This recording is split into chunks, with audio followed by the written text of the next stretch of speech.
Hi everyone. তো ভিডিওর শুরুতেই সবাইকে জানাচ্ছি হ্যাপি মাদার্স ডে। তো মা হওয়াটা ভীষণ একটা আনন্দ আর সৌভাগ্যের ব্যাপার, আর ভগবান এই সৌভাগ্যগুলো আমাদের সব মাদেরকে দিয়েছে, তাই সবাইকে অনেক ভালোবাসা, অনেক শুভেচ্ছা জানিয়ে ভিডিওটা শুরু করছি।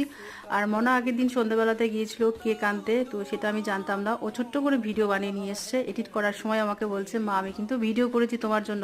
আর মনা বলল, মা আজকে কিন্তু তুমি কিচ্ছু রান্না করবে না, সব কিন্তু আমি নিজে হাতে রান্না করে তোমাকে খাওয়াবো, তুমি পুরো ফুললি রেস্ট নেবে।